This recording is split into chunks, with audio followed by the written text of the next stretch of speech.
Chapitre 5. Le péché personnel en pleine conscience. On va parler maintenant du péché personnel qui a été fait consciemment. Nous savons tous qu'il y a une grosse différence entre faire un péché inconsciemment et en pleine conscience. Pour faire une illustration, je vais donner cet exemple. Un homme marche dans la rue. Tout à coup, il trébuche, échappe son sac, son téléphone portable s'envole et brise la vitrine d'une boutique. Ceci n'était pas fait prémédité, planifié. Donc c'était un accident.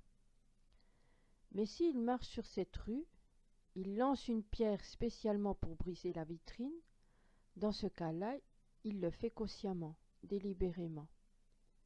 Parce que sa volonté est active par sa décision de faire ce qu'il fait. Et lorsque nous parlons du péché personnel conscient, nous parlons des droits légaux pour les démons à attaquer les croyants. Ici, c'est vraiment le sujet qui touche les croyants et non pas les gens de ce monde.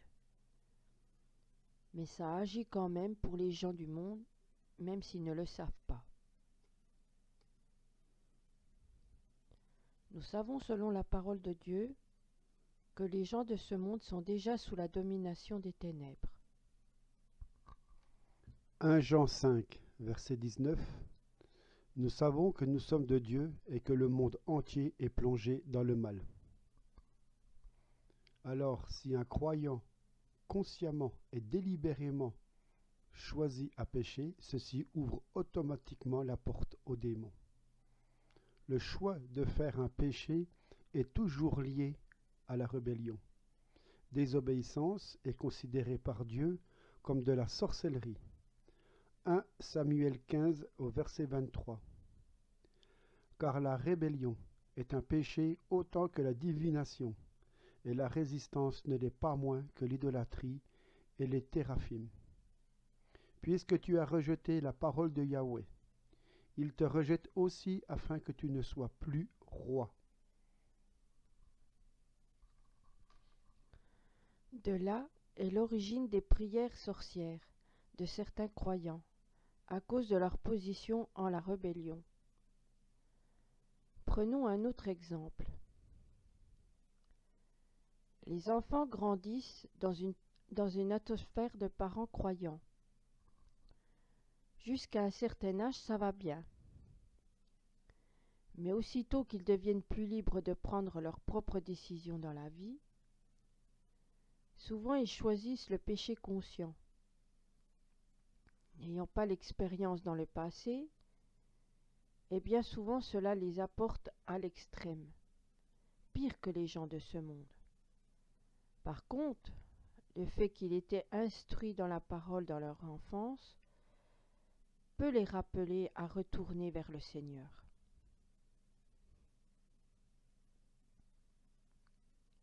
Ou il arrive que quelqu'un fréquente une assemblée, et s'il n'est pas d'accord avec la direction ou avec la vision de cette assemblée, au début il commence à murmurer, mais il continue de la fréquenter sans régler ça.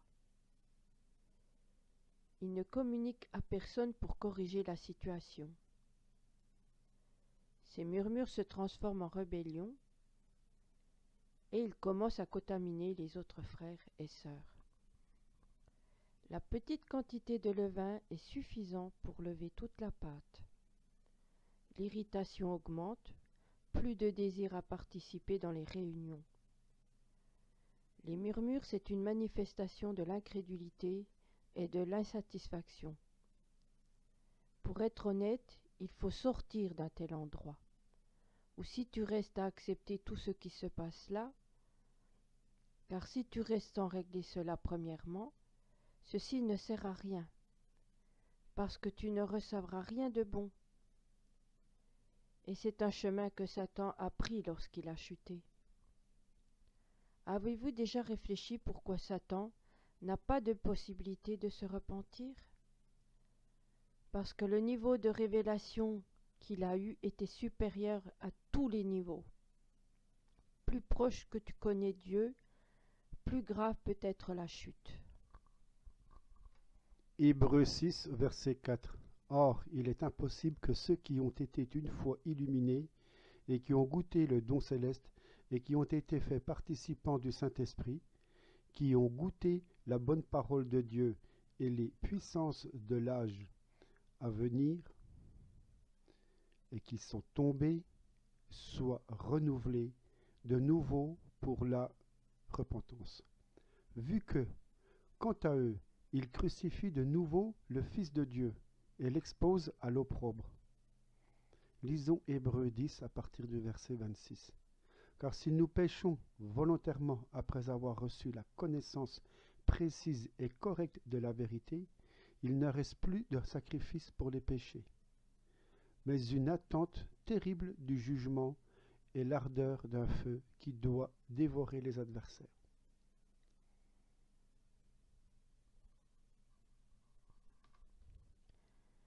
Une remarque intéressante.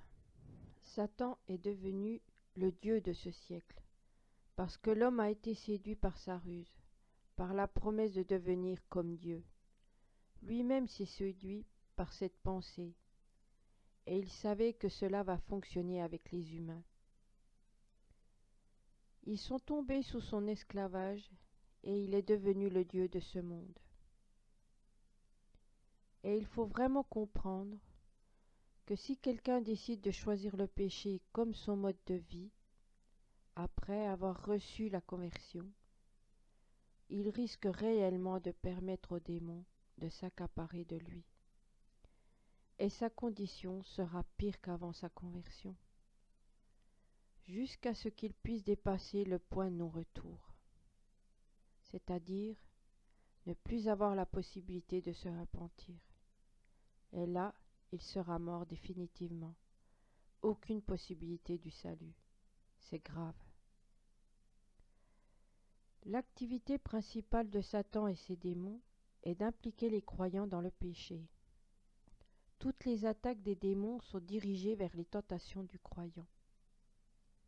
Et évidemment, ils vont frapper là où il y a déjà une faiblesse.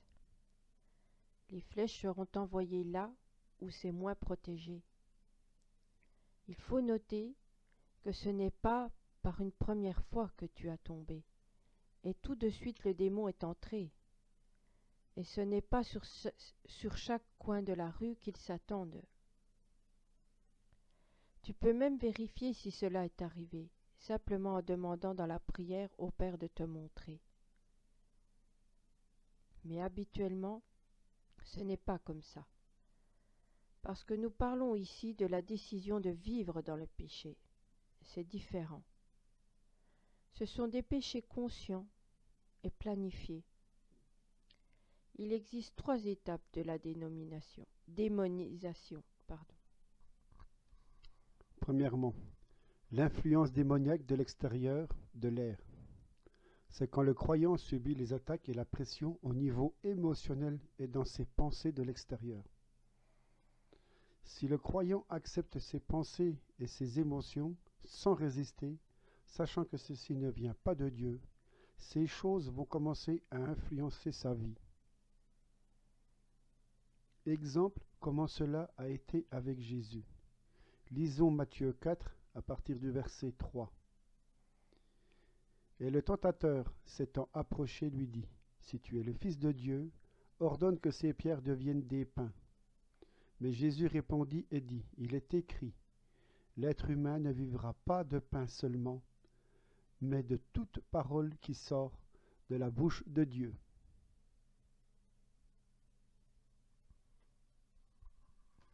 Donc, être tenté n'est pas un péché. C'est de céder à la tentation est un péché. Hébreux 2, 18. En effet, parce qu'il a souffert lui-même lorsqu'il a été tenté, il peut secourir ceux qui sont tentés. Hébreux 4, partie du verset 15. En effet, nous n'avons pas un grand prêtre incapable de compatir à nos faiblesses. Au contraire, Il a été tenté comme nous en toutes choses, mais sans péché.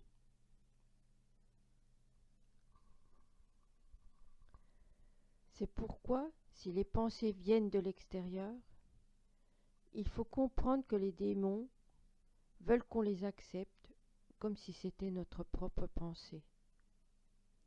Si le croyant ne réalise pas qu'en tant que la nouvelle créature en Jésus-Christ, ce genre de pensées sont pas naturelles pour lui, s'il ne constate pas que dans la vérité il ne veut pas faire le péché, n'a pas vraiment l'intention de transgresser la volonté de Dieu, mais que tout à coup il est attaqué par ce genre de pensée et pression. Parfois, le croyant réagit à ce genre de choses comme s'il a déjà fait le péché. Il commence à se repentir et renoncer à cela, parce qu'il croit que ce sont ses pensées. Mais s'il ne résiste pas à ce genre de pensées et les accepte, les médite et les met en pratique, là le péché est engendré. Que faire si vous êtes attaqué par ce genre de pensée et pression? La parole nous dit que nous avons toute une armure divine à notre disposition pour tenir ce combat. La prière, basée sur la confession de la parole de Dieu, est une arme puissante contre toute la ruse de l'ennemi. Nous devons déclarer que les pensées qui sont envoyées par Satan ne sont pas les nôtres, que nous les acceptions pas du tout et que nous les capturons à l'obéissance à Jésus. 2 Corinthiens 10, verset 4. Car les armes de notre guerre ne sont pas charnelles, mais elles sont puissantes par la vertu de Dieu, pour la destruction des forteresses, détruisant les raisonnements et toute hauteur qui s'élève contre la connaissance de Dieu, et amenant toute pensée captive à l'obéissance de Christ.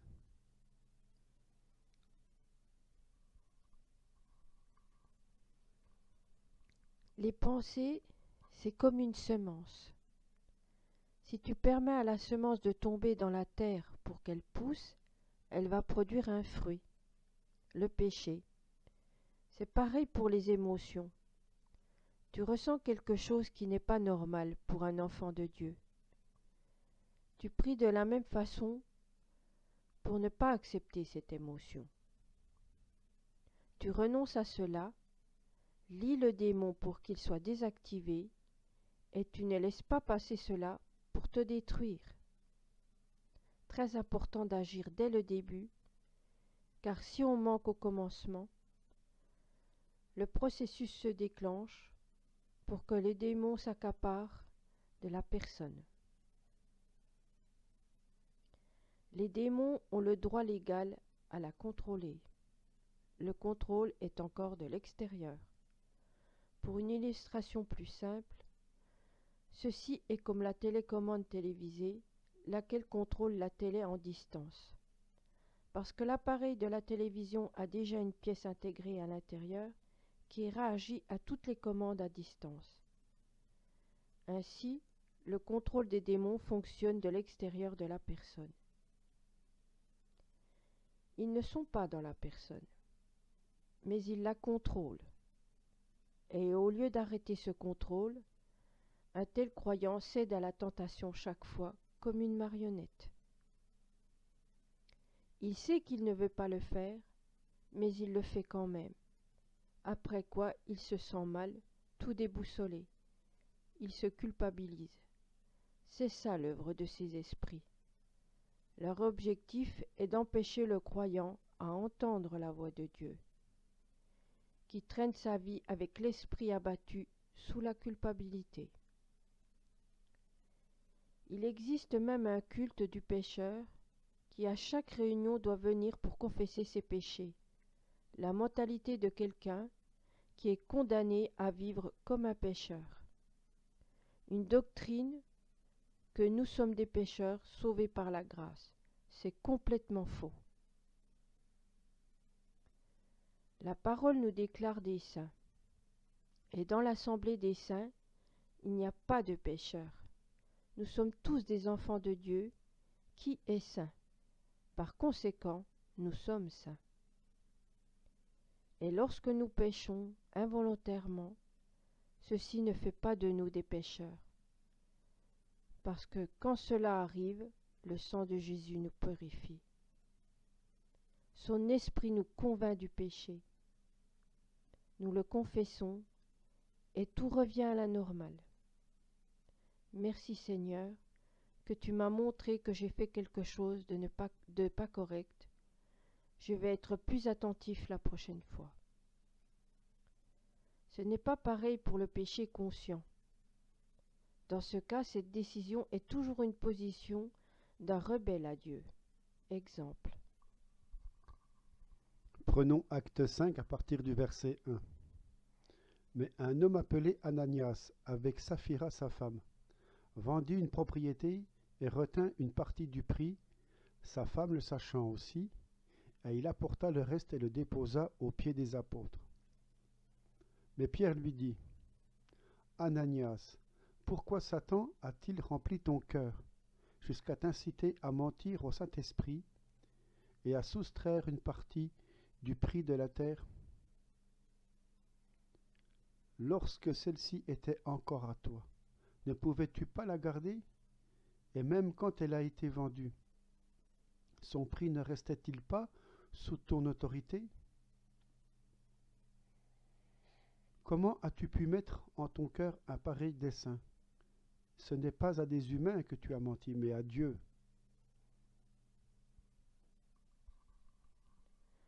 Vous voyez, la pensée n'était pas d'eux, mais de Satan.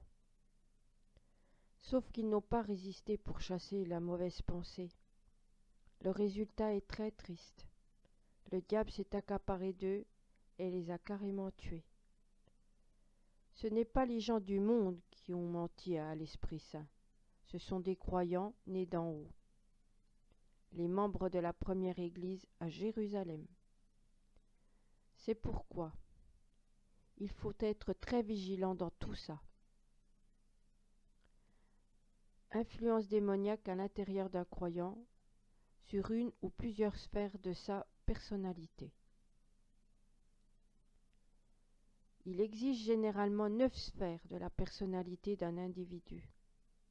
Les émotions, la raison, la volonté, la langue, le corps physique.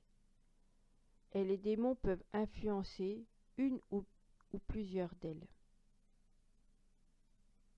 Après avoir passé un certain temps dans l'état de contrôle de l'extérieur, il entre dans la personne et ce contrôle se fait, mais la volonté de la personne n'est pas encore brisée. C'est-à-dire que la personne contrôlée de cette manière, à l'apparence, est complètement normale. On ne peut pas soupçonner qu'elle a des esprits en elle. Ce n'est pas la même chose qu'être possédé par le démon. Acte 16, verset 16. Or, il arriva que, comme nous allions à la prière, une servante qui était démoniaque avait un esprit de python, et qui, en devinant, apportait un grand profit à ses maîtres, est venue à notre rencontre. Dans l'origine est utilisé le mot grec démoniziomai, qui veut dire démoniaque, être sous la puissance du démon. Ce n'est pas être possédé lorsque le démon contrôle tellement que la personne n'a plus de sa volonté libre.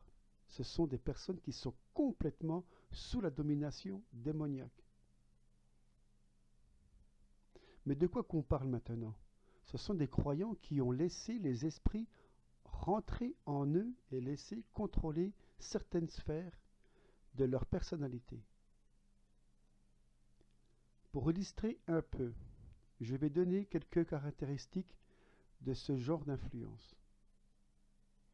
Il y a la magie, la sorcellerie, les médiums, toutes sortes de fanatismes, comme le football, le hockey, Et on pourrait en dire. Fornication, criminel. La personne qui est attaquée ou bombardée par les démons 24 heures sur 24, à cause de quoi ne peut pas résister aux attaques et fait le crime, comme une marionnette. Il faut savoir que malgré le fait d'être occupé par les démons, si tu es né d'en haut, ton esprit est régénéré, a plus de pouvoir que ces démons. Et à cause que ta volonté propre n'est pas brisée, par ta volonté tu peux prendre la décision de les expulser dehors avec l'autorité dans le nom de Jésus. Le pouvoir des démons est proportionnel à ce que tu donnes la place à eux. Ils s'enracinent de plus en plus, forment une fondation, une forteresse. Troisièmement, le possédé par les démons. C'est un état de la personne quand les démons ont le contrôle de sa volonté, sa raison et de son corps. Lorsque la personnalité est complètement détruite par la domination démoniaque, ce sont des personnes par lesquelles les démons se manifestent directement. Souvent, nous observons cela dans le cas des maladies psychiatriques. L'individu parle tout seul comme s'il est divisé en plusieurs personnes. Pour lui, il n'y a pas de blocage au niveau de son âme pour distinguer la réalité et leur activité. Les démons projettent à travers un tel homme ce qu'ils veulent. Et il le fait sans aucune hésitation. Lisons Matthieu 8, verset 28. Et quand il fut passé de l'autre côté, dans le pays des Gadaréniens, 2 démoniaques sortant des sépulcres vinrent le rencontrer. Ils étaient si dangereux que personne ne pouvait passer par ce chemin-là. Donc vous avez aussi les maniaques, meurtriers en série. Alors une petite conclusion. L'influence démoniaque de l'extérieur, lorsqu'il s'attaque aux émotions, les pensées et le corps, sans avoir le contrôle dans ces sphères-là, si le croyant n'a pas résisté aux attaques de l'extérieur, ils vont commencer à occuper ces sphères en fondant la forteresse, formant le contrôle à l'intérieur de la personnalité. Et la dernière phase, c'est la possession complète où la personnalité n'est plus libre du tout.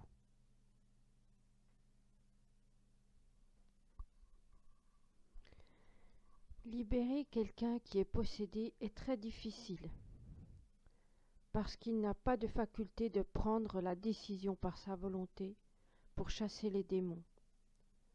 Seulement l'onction de Dieu, dans le serviteur de Dieu, qui sera mandaté pour ce service, peut le faire.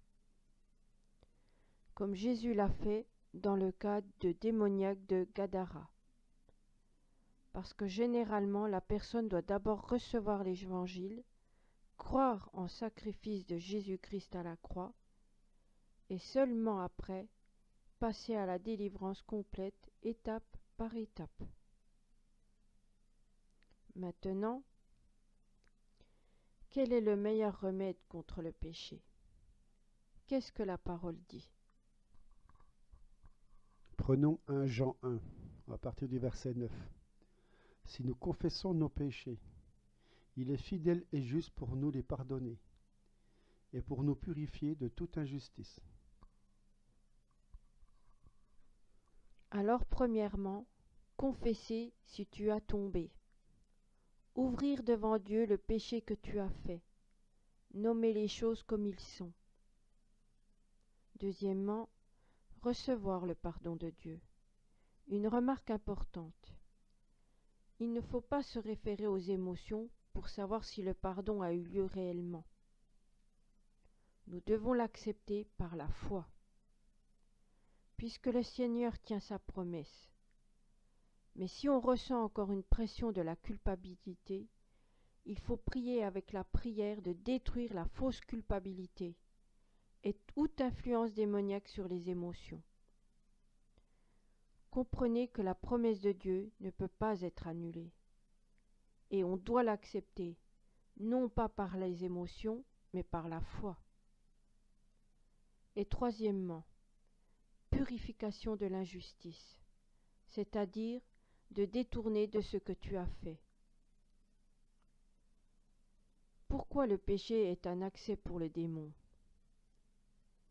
Et qu'est-ce que c'est le péché? Nos actions contraires à la volonté de Dieu et à ses plans et ses buts. C'est un mode de vie contraire à la vie selon Dieu. Lorsqu'un croyant décide de vivre dans le péché conscient, il se met en position d'un rebelle à Dieu. Ce qui est dans la réalité devient adoration de Satan. Puisque sa propre décision, il choisit la volonté de Satan au lieu de la volonté de Dieu. C'est une invitation directe des démons. La clé principale pour la délivrance à cause du péché personnel conscient, c'est une confession du péché et la repentance. Qu'est-ce que c'est la repentance? Le mot grec métanoïa, ça veut dire changement de conduite et changer de façon de penser, de l'intention. Détourner de l'ancienne voie et tourner à 180 degrés. Autrement dit, celui qui se repent va changer ses pensées, ses intentions, ses actions, pour ne plus répéter le péché qu'il a fait avant cela. Matthieu 3, à partir du verset 5. Alors les habitants de Jérusalem et de toute la Judée et de tous les pays des environs du Jourdain vinrent à lui, et confessant leurs péchés, ils se faisaient baptiser par lui dans le Jourdain. Mais, voyant venir à son baptême beaucoup de pharisiens et de sadducéens, il leur dit: Progéniture de vipères, qui vous a appris à fuir la colère à venir? Produisez donc des fruits convenables à la repentance.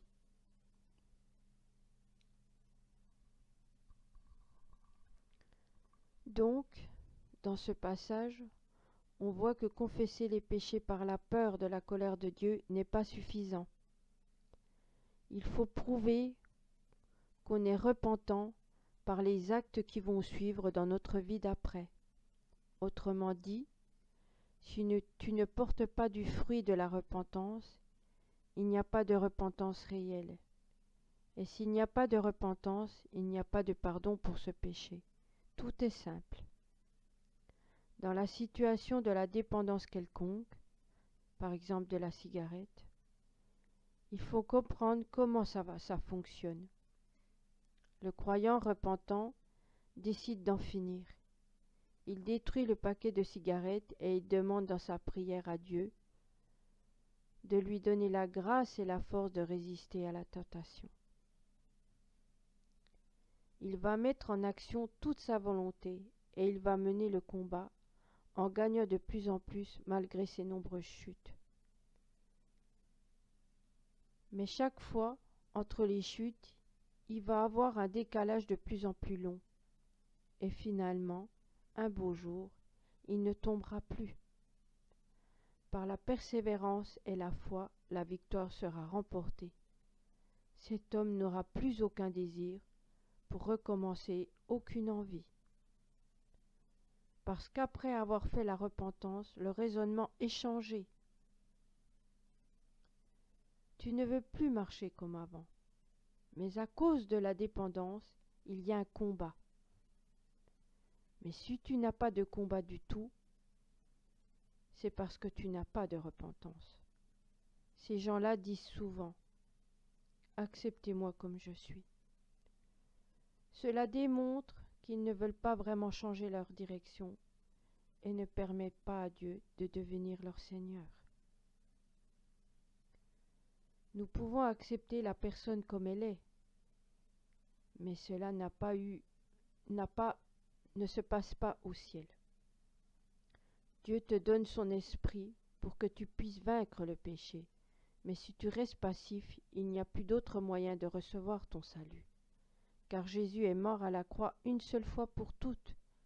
Il a versé son sang, non pas pour que tu restes comme tu es, et non pas pour que tu viennes au ciel tel que tu es. Il n'y a pas d'autre sacrifice à faire. Mais au contraire, pour que tu puisses être délivré de cet état. Alors, c'est dangereux de rester sur cette position. Le mot Seigneur signifie le maître ou le propriétaire, celui qui gouverne. Et s'il est ton Seigneur, tu dois te dire que sa volonté soit supérieure à la tienne. Les buts du Seigneur sont en première place. Même si tu ne le comprends pas tout de suite, obéis, pareil, et ne conteste pas avec le Seigneur. La différence entre la repentance et le regret est bien démontrée par l'exemple de Judas, Iscariote et Pierre. Les deux ont trahi Jésus-Christ, mais Judas a eu seulement le regret. Il n'est pas retourné auprès de Jésus, mais il s'est suicidé, tandis que Pierre, lui, s'est repenti, s'est réconcilié avec Christ. La confession du péché venant du cœur fait toujours que le pouvoir de démon est diminué au maximum, après quoi il est très facile de le chasser. C'est pourquoi il est nécessaire que celui qui cherche la délivrance coopère avec sa propre volonté et renonce au péché et à l'activité liée à ce démon. Sinon, tu peux passer des heures et des heures sans succès. La meilleure protection de démons, c'est la repentance immédiate, après avoir reçu la compréhension du péché. Si tu as réalisé que tu as fait un péché quelconque, ne remets pas ça à plus tard. Confesse tout de suite ce péché. Le sang de Jésus purifie 24 heures sur 24, n'importe où que tu es. Si tu as péché contre quelqu'un, n'hésite pas à demander pardon tout de suite. Une illustration. L'apôtre Paul reprit l'apôtre Pierre lorsqu'il a vu tomber dans l'hypocrisie. Et au lieu juste de garder la colère ou murmurer et critiquer, Paul a réglé la justice sur place directement. Et Pierre a accepté d'être repris, malgré qu'il fût la colonne de l'Église. Paul n'a voulu garder dans son cœur aucune amertume, voyant les choses incorrectes. Pourquoi ? Parce que ceci est comme une fermentation qui va fermenter tout son intérieur. Il faut régler immédiatement. Pierre put être offensé à cause qu'il a été repris devant tous, mais à cause de son niveau d'autorité, il fallait qu'il soit repris publiquement, justement, pour nous donner l'occasion à personne de tomber dans le même piège.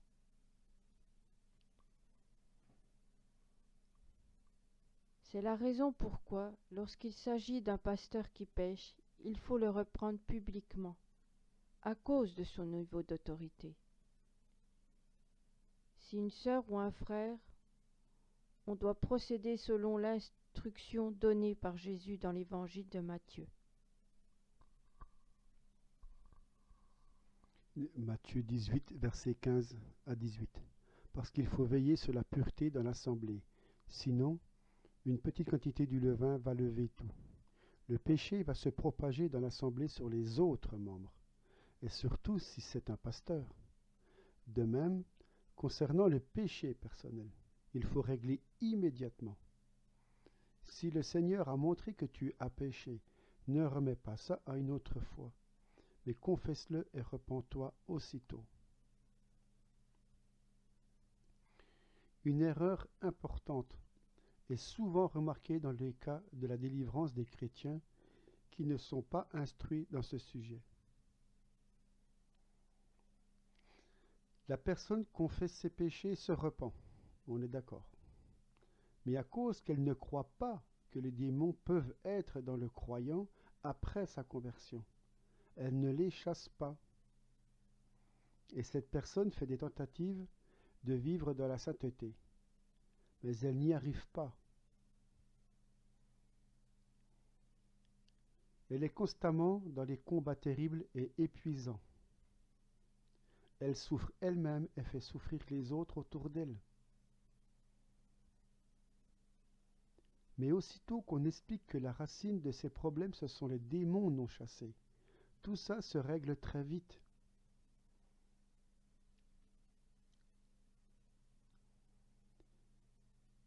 Si tu constates que tu vis un cycle confession-péché,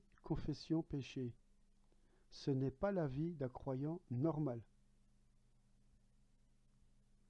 La parole nous dit que nous devons nous débarrasser du péché qui nous enveloppe facilement. Donc en lisant Hébreux 12, chapitre 1, verset 1. Il faut savoir que ce genre de cycle doit être brisé. Tu ne dois pas être sujet de même péché si facilement. Tu dois expérimenter la victoire dans la puissance de la résurrection, de ta nouvelle identité en Jésus-Christ. Il faut identifier la cause. Soit c'est la chair qui n'est pas crucifiée, soit c'est un démon non chassé.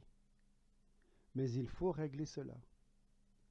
Prendre le jeûne pour un certain temps pour que le Seigneur révèle la situation. Il est important de savoir que si le péché a été commis contre quelqu'un qui est encore vivant et joignable, il faut communiquer avec pour demander le pardon. Matthieu 5, verset 23, lisons. Si donc tu apportes ton offrande à l'autel, et que là tu te souviennes que ton frère a quelque chose contre toi, laisse là ton offrande devant l'autel, et va te réconcilier d'abord avec ton frère, et puis viens et offre ton offrande. Accorde-toi rapidement avec ta partie adverse, tandis que tu es en chemin avec elle, de peur que ta partie adverse ne te livre au juge, et que le juge ne te livre à l'officier de justice, et que tu sois mis en prison. En vérité, je te dis, tu ne sortiras pas de là jusqu'à ce que tu aies payé le dernier quart de sou.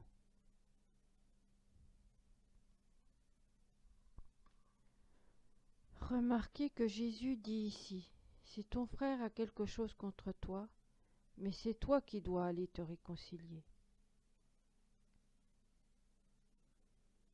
Voici un petit format d'un modèle de prière. Père céleste, pardonne-moi pour tous mes péchés. Maintenant je confesse et je me repens de tous mes péchés que j'ai commis. Énumérer les péchés concrètement. Je te demande, mon Père céleste, de me pardonner pour tout mon passé. Et je sais que tu pardonnes. Maintenant je le reçois.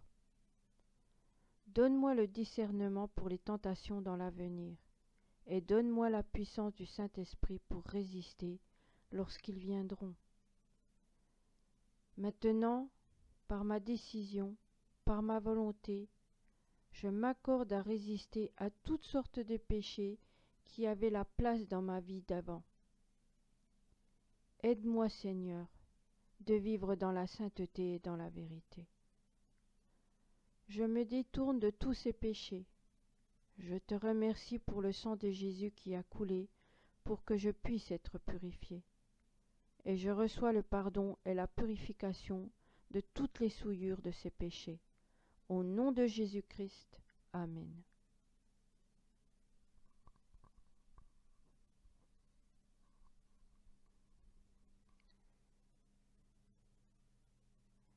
Si cette prière avait été faite en se basant sur le verset 1 Jean 1, 9, 1 Jean 1, à partir du verset 9, si nous confessons nos péchés, il est fidèle et juste pour nous les pardonner et pour nous purifier de toute injustice.